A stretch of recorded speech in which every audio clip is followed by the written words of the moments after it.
नमस्कार छात्रों, आप सभी का इस चैनल पे स्वागत है। मैं हूं गंगाधर हंडे और आज हम इस वीडियो के माध्यम से 10वीं बोर्ड परीक्षा 2023 हिंदी उत्तर पत्रिका इस वीडियो के माध्यम से देखने वाले हैं। तो हिंदी प्रश्न पत्रिका लिखते वक्त कौन कौन सी सावधानी बरतनी चाहिए, किस प्रकार उत्तर लिखनी चाहिए, यह इस वीडियो के माध्यम से हम जानने वाले हैं। तो वीडियो अंत तक जरूर देखें और यदि आप इस चैनल पे नए हैं तो चैनल को सब्सक्राइब जरूर कीजिए। तो शुरू करते हैं बोर्ड परीक्षा हिंदी कृति पत्रिका की पूरी उत्तर पत्रिका। तो इसमें प्रश्न पहला जो है वह है गद्य विभाग पर आधारित है और ये जो पहला विभाग गद्य विभाग है ये 20 अंक के लिए पूछा जाता है। इसमें प्रश्न पहला और जो है वह है निम्नलिखित पठित पद्यांश पढ़कर दी गई सूचनाओं के अनुसार कृतियां कीजिए। ये प्रश्न हमें 8 अंक के लिए पूछा जाता है और इसके लिए ये जो परिचय दिया गया है इस परिचय पर हमें कुछ कृतियां पूछी जाती है। तो देखते हैं कौन कौन सी कृतियां है और उसके उत्तर किस प्रकार है।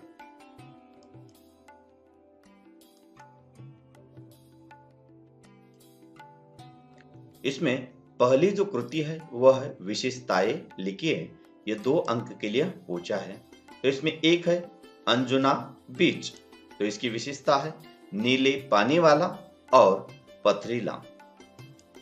दूसरा है बेनालियम बीच, तो इसकी विशेषता है रेतीला और उथला। अगली कृति देखेंगे। अगली कृति है एक या 2 शब्दों में उत्तर लिखिए। ये 2 अंक के लिए है। तो इसमें पहला है गोवा के छोटे बड़े बीच की संख्या, तो इसका उत्तर है 40। दूसरी है कोई ने यहाँ घर बना लिया था, कोई ने यहाँ घर बना लिया था, इसका उत्तर है पत्थरों के बीच। तीसरा है अपने बच्चों को खतरों से सावधान करने वाले, तो इसका उत्तर है पर्यटक। और चौथा जो है वह है बेनालियम बीच इनकी पहली पसंद है, तो इसका उत्तर है मछुआरों। अगली कृति देखेंगे। अगली कृति है 3 में से पहले निम्नलिखित शब्दों के विलोम शब्द गद्यांश में ढूंढकर लिखिए। तो बदसूरत इसका विलोम है खूबसूरत और दूसरा शब्द है नापसंद, इसका विलोम शब्द है पसंद। अगली कृति देखेंगे। निम्नलिखित शब्दों के लिए पर्यायवाची शब्द लिखिए। यह 1 अंक के लिए है। तो कमजोर इसका पर्यायवाची शब्द है दुबला पतला और आनंद इसका पर्यायवाची शब्द है खुशी। चौथा जो है अपने द्वारा किए हुए पर्यटन का एक अनुभव 25 या 30 शब्दों में लिखिए।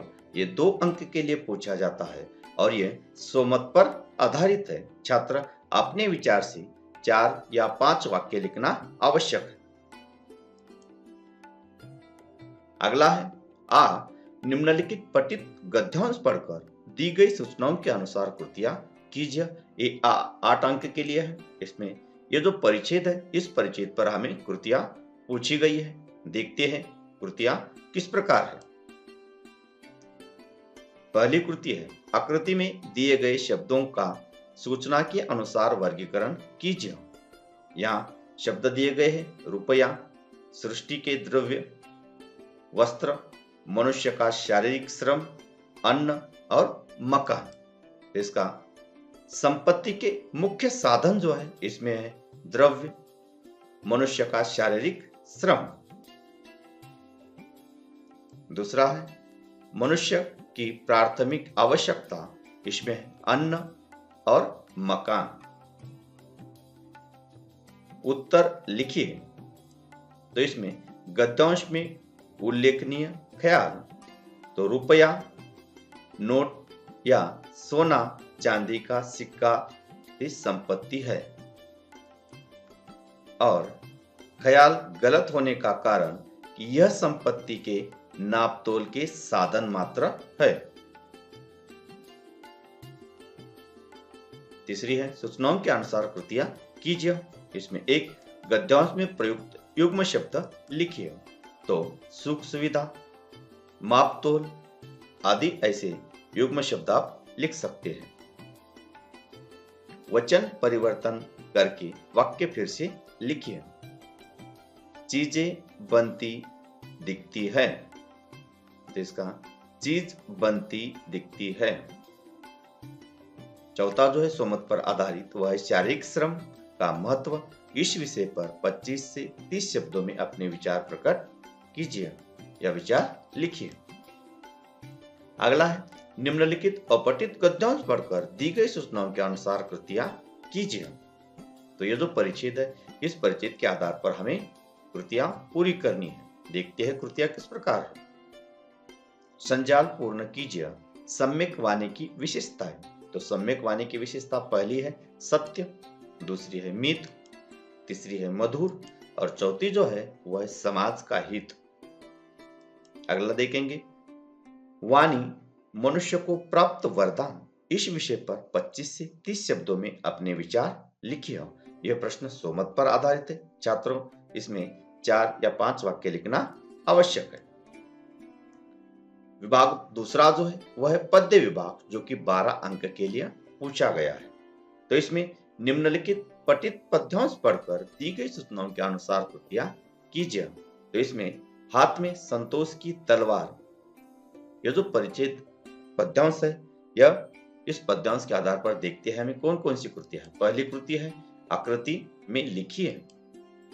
कविता में प्रयुक्त ऋतु के नाम। तो कविता में प्रयुक्त ऋतु का पहला नाम है मधुमास और दूसरा पतझड़। अगली कृति देखेंगे कवि कृषक के लिए यह करना चाहता है। तो इसका उत्तर है कृषक का गुणगान करना और मनुष्यता के ध्वज तले आवाहन करना। उपर्युक्त पद्यांश से ता प्रत्ययुक्त 2 शब्द ढूंढकर लिखिए। तो इसमें दीनता और मनुजता। पद्यांश में आए 2 संस्कृत शब्द ढूंढकर लिखिए। तो इसमें मनुजता और कृषक, ये 2 शब्द संस्कृत शब्द है। तीसरा जो है सोमत पर आधारित उपर्युक्त पद्यांश की प्रथम 4 पंक्तियों का सरल अर्थ 25 से 30 शब्दों में लिखिए। अगला है निम्नलिखित पठित पद्यांश पढ़कर दी गई सूचनाओं के अनुसार कृतियां कीजिए। ये जो पद्यांश है, इस पद्यांश पर आधारित कौन कौन सी कृतियां हैं हम देखेंगे। तो इस पर परिणाम लिखिए। तो इसमें कलयुग आने से क्या परिणाम हुआ, तो धर्म पलायन कर गया। और दूसरा है सुराज होने से दुष्टों का धंधा बंद हो गया। बरसात के आने से मदार और जवास के पौधों पत्तों रहित हो गए। और क्रोध के आने से धर्म दूर हो जाता है। अगली कृति देखेंगे पद्यांश से ढूंढकर लिखिए ऐसे 2 शब्द जिनका वचन परिवर्तन से रूप नहीं बदलता। तो ऐसे 2 शब्द है खग और दूसरा शब्द है प्रजा। अगली कृति देखेंगे ऐसे शब्द जिनका अर्थ निम्न शब्द हो। तो मेंढक और वृक्ष। तो मेंढक का अर्थ है दादू और वृक्ष बिटव। उपर्युक्त पद्यांश की प्रथम का सरल अर्थ लिखिए। यह सोमत पर आधारित है। अगली कृति देखेंगे विभाग 3 जो है वह पूरक पठन है, जो कि 8 अंक के लिए पूछा गया है। इसमें प्रश्न तीसरा अ जो है वह है निम्नलिखित पठित गद्यांश पढ़कर दी गई सूचनाओं के अनुसार कृतियां कीजिए। यहाँ जो गद्यांश दिया गया है इस पर कृतियां है। पहली कृति है संजाल पूर्ण कीजिए, 2 अंक के लिए है। तो कृति इस प्रकार है कार्यभार के कारण हुई रूपा की भागदौड़। तो कभी इस कोटे में जाती है, कभी उस कोटे से, कभी कड़ाह के पास, कभी भंडार में जाती, ऐसी रूपा की भागदौड़ हुई है। कर्तव्य निष्ठा और कार्यपूर्ति, इस विषय पर 25 से 30 शब्दों में अपने विचार लिखिए। ये छात्र सोमत पर लिखना आवश्यक है। आज जो है वह है निम्नलिखित पठित पद्यांश पढ़कर दी गई सूचनाओं के अनुसार कृतियां कीजिए। ये जो पद्यांश है, इन पद्यांश के आधार पर देखते हैं कौन कौन सी कृतियां हैं। इसमें पहली कृति है उत्तर लिखिए। मौन बनी छिपी हुई, बरसी हुई और सुना। तो मौन बनी पटरिया, छिपे हुए सितारे, बरसी हुई आंखें और सोना आकाश। अगली कृति है मन के जीते जीत है। इस विषय पर 25 से 30 शब्दों में अपने स्वमत के आधार पर विचार लिखना है। विभाग चौथा जो है वह है भाषा अध्ययन, जो कि व्याकरण पर आधारित है और यह 14 अंक के लिए है। सूचना के अनुसार कृतियां कीजिए। तो इसमें पहला है निम्नलिखित वाक्यों के अधोरेखित शब्दों का शब्दभेद पहचान कर लिखिए। तो इसमें गोवा ये जो शब्द है, यह शब्द है संज्ञा। दूसरा है निम्नलिखित अव्यय में से किसी एक अव्यय का अर्थपूर्ण वाक्य में प्रयोग कीजिए। तो यहाँ दो अव्यय दिए, इसमें पहला है और दूसरा है बहुत। तो इसका वाक्य में प्रयोग इस प्रकार होगा, शिवबा और हर्षदा भाई बहन हैं। और दूसरा बहुत, मैंने यह वीडियो बहुत बार देखा। अगली कृति देखेंगे, कृति पूर्ण कीजिए। शब्द संधि विच्छेद और संधि भेद। सम अधिक तोष, तो यह शब्द हो गया संतोष और इसका व्यंजन संधि है। सदैव, सदा अधिक यव, यह स्वर संधि हो गया। अगली कृति देखेंगे, निम्नलिखित वाक्यों में से किसी एक वाक्य की सहायक क्रिया पहचान कर उसका मूल रूप लिखिए। तो वाक्य पहला है, इधर बच्चे रेत का घर बनाने लगे, और दूसरा, फिर भी धूप तीखी ही होती जाती। पहले में सहायक क्रिया है लगे, लगना, और दूसरे में जाति, जाना। अगली कृति देखेंगे, निम्नलिखित क्रियाओं में से किसी एक क्रिया का प्रथम तथा द्वितीय प्रेरणार्थक रूप लिखिए। तो क्रिया है खाना, उसका प्रथम प्रेरणार्थक खिलाना, खिलवाना। धुलना, उसका प्रथम प्रेरणार्थक धुलाना और द्वितीय प्रेरणार्थक धुलवाना। अगली कृति है, निम्नलिखित मोहरे में से किसी एक मोहरे का अर्थ लिखकर उचित वाक्य में प्रयोग कीजिए। मोहरा है सेकी बघारना, इसका अर्थ है स्वयं की प्रशंसा करना। वाक्य है, आजकल नेता लोग खूब सेकी बघारने लगे हैं। यहां प्रिंट मिस्टेक हुई है, लगे है ऐसा लिखिए। दूसरा मोहर निजात पाना, तो इसका अर्थ है मुक्ति पाना। वाक्य, डॉक्टर की मदद से राम ने बीमारियों से निजात पाया।